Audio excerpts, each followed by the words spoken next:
Hello नमस्कार, आपल्या चॅनलमध्ये सगळ्यांचे स्वागत आहे। तर आता सगळी माझी कामं आवरलीत, फरशी वगैरे पुसून झालं आहे, सकाळचं विही वगैरे स्कूलला गेले, चहा वगैरे झाला आहे, सगळं कपडे वगैरे राहिलेत, भांडी वगैरे राहिलेत। तर आधी आता मी देवपूजा करून घेतली आहे, सकाळीचं टिफिन वगैरे पण झाले। तर इथं मी आधी काय केलं आहे, दुधामध्ये थोडंसं केसर जे आहे तर ते भिजत घातलेलं, कारण त्या दुधाला पूर्ण असं नॅचरली पिवळा कलर येण्यासाठी।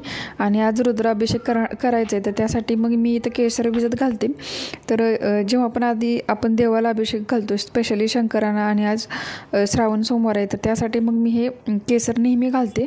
पण ह्याच्यात माझ्याकडून काल काय विसरलं, साखर विसरली, तर ह्याच्यात साखर पण घालायची। तर आपण जे पण काही वाहतो म्हणजे पिंडीवरती, तर त्याचं वेगवेगळं फळ वगैरे असतं। तर मला आत्ता सध्या एवढं आठवत नाही, पण ह्याचंही वेगळं काहीतरी फळ आहे, पण मी नेहमी घालते केसर। जेव्हा पण कधी आधीमध्ये जर काय असं असलं प्रदोष वगैरे, किंवा मला जेव्हा अभिषेक घालायचा असतो, तर मी त्याच्यात केसर पण घालते दुधामध्ये। तर आणि आज मी गळती घालून, म्हणजे गळतीवरून असा अभिषेक घालणार आहे, तर त्यामुळं त्या गळतीमध्ये ते अडकतं केसर, त्यामुळं मग मी ते गाळून घेतलं पहिल्यांदा। आणि आता देवपूजेला सुरुवात करते। तर देवपूजा नेहमी करताना आधी सुरुवात तर सगळ्यांनाच माहिती आहे, गणपती बाप्पांच्या पूजेपासून सुरुवात करायची। आणि आज इथं मग ती जी तांब्याची पळी असते, किंवा स्पून पण नाही घेतला मी, डायरेक्ट वाटीनेच अभिषेक घालते, कारण गडबडीत घालायचं होतं मला। म्हणजे 11:45ला बसले असेल मी पूजेला, तर मला 15 मिनटात पूजा करून विहीला आणायला जायचं होतं स्कूलमध्ये, त्यासाठी मग मी इथं पटपट आवरते। तर आधी व्यवस्थित पाण्याने मूर्ती स्वच्छ धुवून घ्यायची, नंतर जो आपला अभिषेक काही पंचामृत किंवा दूध जे काही आहे, तर त्याने अभिषेक घालायचा, पूर्ण मूर्ती चोळून घ्यायची, कोणतीही मूर्ती असू दे किंवा फोटो असू दे। आणि त्याच्यानंतर मग पाण्याने परत एक वेळ स्वच्छ करून व्यवस्थित पुसून घ्यायची, आणि ज्या मंदिरात आपल्या जी जागा आहे तर त्या जागेवरती ठेवायची। अशा पद्धतीने मी सगळ्या मूर्तींना अभिषेक करून घेतला, सगळ्या देवतांना। आणि मग सगळ्या देवतांना चंदन जे होतं ते हातावरती उघळून असं व्यवस्थित मधल्या बोटाने लावून घेतलं। आणि त्यानंतर देवी आहे, तर त्या देवींना सगळ्यांना हळद कुंकू लावून घेतलं।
तर गळतीवरून अभिषेक घालण्याची मला जशी पद्धत माहिती आहे तशीच मी घालते आहे. जर तुम्हाला काही वेगळं माहीत असेल किंवा माझं काही चुकत असेल तर मला नक्की कमेंट करून सांगा. तर सगळी पूजा झाल्यानंतर मग मी आधी इथं दुधाने आता अभिषेक करते शिवपिंडीचा, आणि मग त्याच्यानंतर पाण्याने एक वेळ परत आणि एक वेळ असाच अभिषेक चालू ठेवला. थोडंसं गळतीचं प्रमाण जे होतं तर ते जास्तच होतं, काय नाही तर थोडंसं कमी करता जर आलं असतं तर थोडं असं ड्रॉप पाणी असं पूर्ण दिवसभर असं येत राहतं.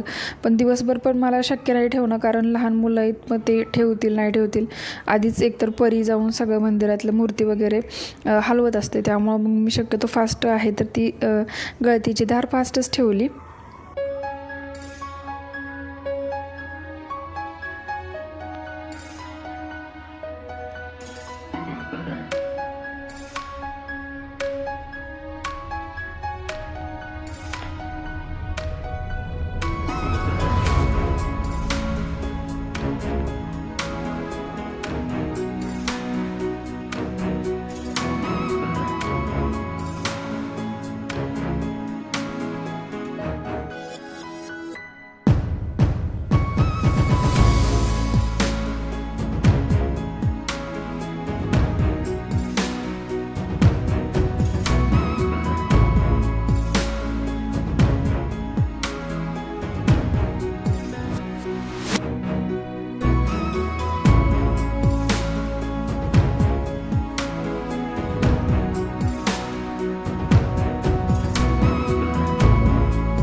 पूजेनंतर अभिषेकचं जे पाणी होतं तर ते मी झाडांना टाकून दिलं, आणि जास्वंदाच्या झाडाला हल्ली फुलंच लागत नाही आहेत पूर्ण, म्हणजे आता 4-5 दिवस झाले फुलंच नाहीत आलेत.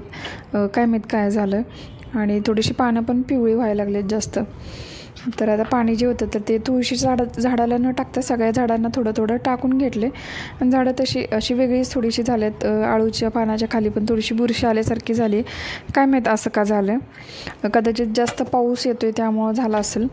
आणि कधीमध्ये मी ताक पण बनवलं असेल तर एक्स्ट्रा असेल तर ते टाकून देते झाडांना, त्यामुळे पण कदाचित असू शकतं.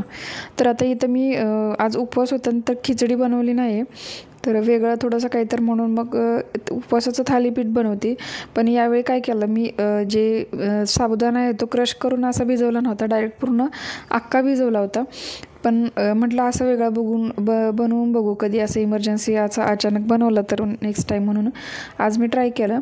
पण एवढं पण काही छान नाही आलं, म्हणजे मला जसं नेहमी थोडंसं असं मिक्सरमध्ये आपण बारीक करून साबुदाणा घेऊन भिजवल्यानंतर ती टेस्ट आहे ती वेगळीच येते, आणि ही वेगळी आहे कारण ह्याचं बाइंडिंग जे आहे तर ते नीट होत नाही आहे. त्यामुळं मग मी नेक्स्ट टाईमपासून तसंच बनवेन. तर आज काहीतरी वेगळा प्रयोग म्हणून असा हा केला. ह्याच्यामध्ये बटाटा किसून घेतला आहे, शेंगदाण्याचं कूट टाकलं आहे, थोडंसं तिखट आणि मीठ टाकलं आहे, आणि हे आता ह्याचंच थालीपीठ बनवते मी. हे सगळं झाल्यानंतर मग विहीला परीला बघत त्यांना पण थोडंसं खायला वगैरे दुपारी चारून घेतलं, आणि मग माझंही थोडंसं उपवासाचं थालीपीठ जे होतं तर ते बनल्यानंतर मग खाऊन घेतलं. पण याला काय होतं, बनवायला पूर्ण एकदम लो गॅसवरती भाजावं लागतं. जर फास्ट गॅस करून भाजलं तर मग ते मध्येच कच्चं राहतं, त्यामुळं एकदम बारीक गॅस करून बराच वेळ लागतो बनवायला. मग हे करतच भांडी वगैरे जी होती तर ते मी म्हणजे भांडी पण वगैरे घासून घेतली, सगळं दुपारची कामं आवरून घेतली, कपडे वगैरे. त्याच्यानंतर संध्याकाळी मी तर परत आंघोळ केली, आणि आज आंघोळ केली. कधी मला नाही जमत किंवा रोज रेग्युलर तर नाही जमणार, पण आज सोमवार आहे तर ॲटलिस्ट ट्राय करेन मी प्रत्येक सोमवारी करूनच आंघोळ करून हे करायची. तर सगळ्यांना ज्यांना माहीत नसेल तर प्रदोष वगैरे होता माझा आधी, तर मग मी तेव्हा अशीच पूजा करायची असते. प्रदोषला दोन्ही वेळ आंघोळ करावी लागते. संध्याकाळची आंघोळ करायची, नंतर पांढरं वस्त्र नेसायचं. दिवसभर जरी घातलं म्हणजे साडी ड्रेस तरीही चालतं, पण संध्याकाळी तर पूजेच्या आधी परत एक वेळ आंघोळ करायचीच असते. जर नाही शक्य झालं तर हातपाय तर धुवायचे. तर आता दरवर्षी श्रावणात मी शिवलीलामृताचं वाचन करते, म्हणजे दरवर्षी करते. कधी प्रेग्नन्सीमध्ये सुद्धा मी कंटिन्यू केलेलं. शक्यतो असं कधी खंड नाही पडत, म्हणजे 8-9 वर्ष झाले. याच्या आधी माझं म्हणजे एक वेळ कॉलेजला होते मी, तेव्हा मी 16 सोमवारचं व्रत वगैरे पण केलेलं. आणि त्यामुळं मग मला शिवपूजेविषयी बऱ्याचशाच माहिती गोष्टी ज्या आहेत तर त्या माहिती आहेत. त्यामुळे मी कॉन्फिडेंटली सांगू शकते की जे मला माहिती आहे तर ते मी तुम्हाला सांगत असते, तेच शेअर करते. जे मला माहीत नसतं त्याबद्दल मी तुम्हाला पण विचारते कधी, पण तुम्ही तर कमेंट तर नाही करत, पण जर काही माहिती असेल तर एक्स्ट्रा सांगत जा मला. तर आता इथं मी पहिला अध्याय आज वाचून घेतला आहे आणि आता पूर्ण जेवढे म्हणजे 30 दिवसात जे आहेत ते अध्याय वाचून घेणार. कधी कधी काय होतं पूर्ण वेळ भेटत नाही, म्हणजे अशा वेळी मी फक्त 5 वेळी वाचते आणि ठेवून देते. पण शक्यतो सोमवारी मी म्हणजे पांढरा ड्रेस घालूनच मग ग्रंथवाचन जे आहे तर ते करते. आणि तर आज सोमवार पण आहे मग म्हणून ग्रंथवाचन झालं. त्याच्यानंतर लगेच आरती करून घेतली सगळ्यांनी. तर विहीचे पप्पा वगैरे पण असतात, पण ते व्हिडिओमध्ये वगैरे येत नाही, तर बाजूला ते होते. सगळ्यांनी आम्ही आरती करून घेतली आणि त्याच्यानंतर मंदिरात गेलो लगेच. तर जर उशीर झालेला, रात्री 8-8:30 वाजले जायला आम्हाला. 8 वाजता जसं सगळं वाचन वगैरे झालं त्याच्यानंतर मग लगेच आम्ही मंदिरामध्ये भयंकर रांग होती. मला तर आतमध्ये जायलाच भेटलं नाही. शेवटी मग नंदीचंच बाहेर दर्शन घेतलं, कारण माझ्यासोबत परी होती, त्यामुळं मग मी आत पण नाही गेले. मग विहीचे पप्पात जाऊन आतमधून इथे एक फोटो पण काढला. छान पिंडीचं डेकोरेशन वगैरे केलेलं होतं आणि आम्ही गेलो त्या टायमिंगमध्ये आरती पण होती मंदिरात, तर आम्हाला आरती पण भेटली मंदिरातली पण. तर त्याच्यानंतर आल्यानंतर स्वयंपाक थोडाफार बनवलेला होता. भाजी वगैरे थोडी सकाळचीच होती, मग काही जास्त कंटाळा पण आलेला आणि बनवलं पण नाही. मग भात वगैरे ऑलरेडी मी बनवला होता ग्रंथवाचन करायच्या आधी. तर आता भाजी नव्हती, आमटीच होती. मग त्यासाठी इथं मी कॉर्न जे होते तर ते आणून ठेवलेले होते, ते असे सोलून ठेवले होते मी डब्यात एका. तर आता ह्याच्यामध्ये बेसनचं जसं आपण भजीसाठी टाकतो तर ते सगळं टाकून घेतलं आहे आणि आता मी कॉर्न भजी बनवते. तर पहिल्यांदाच बनवते. कांदा चिरायचा पण आता कंटाळा आलेला, त्यामुळं मग म्हटलं कॉर्न भजी बनवायची. तर त्यासाठी आता इथं सगळी तयारी केली ना, आता बनवते. तर भजी जर तुम्ही बनवणार असला तर म्हणजे छान आहे. मला पण एवढी काय आवडली नाही, कारण मक्याची जी टेस्ट आहे तर ती तशीच राहते ना, पण थोडीशी जास्त वेळ फ्राय केली तर थोडीशी अशी क्रिस्पी होत आहेत. म्हणजे पहिल्या वेळी मी जे टाकले तर थोडेसे लगेच काढले, ते थोडेसे मऊ पडले. जर जास्त वेळ असं फ्राय केलं की ते क्रिस्पी होत आहेत, मग तेव्हा छान लागत आहेत. तर ह्याच्यानंतर केलं जेवण वगैरे. आणि श्रावण सोमवारच्या खूप साऱ्या सगळ्यांच्या आठवणी असतात. तर आम्ही जेव्हा स्कूलमध्ये होतो तेव्हा आमच्या फ्रेंड्स वगैरे प्रत्येक मंदिरात सगळे मिळून जायचो, आम्ही अभिषेक वगैरे घालायचो मंदिरात. पण आता तर तसं काय होत नाही, पण जशी जमते तशी पूजा करते मी. आता उपवास वगैरे पण जमत नाही. नाहीतर मी जेव्हा स्कूलमध्ये होते तेव्हापासून असं अगदी निराहार म्हणजे पाणी पण नाही घ्यायचं असे उपवास करत होते. आता नाही जमत आहे मला, काय माहीत, कारण थोडंसं विकनेस वगैरे वाटतं थोडा, कदाचित प्रेग्नन्सी डिलेवरी वगैरे यामुळे असेल. पण पुढे 1-2 वर्षानंतर परत आणि मी 16 सोमवार वगैरे करेन. म्हणजे जेव्हा करेन तर तुमच्यासोबत बघू, शेअर करेन का नाही करेन माहीत नाही, पण करेन तर मी श्रावण आहे 16 सोमवार नक्की. तर आता गणपती बाप्पांच्या आगमनाची तयारी आत्तापासूनच चालली. तर इकडं बघा ढोल वगैरे वाजत आहेत. तर माझ्या बोलण्याच्या आवाजाने कदाचित पुढं आवाज नाही येणार, पण आमच्या बाजूच्या बिल्डिंग ज्या आहेत इथून आवाज येतो आहे.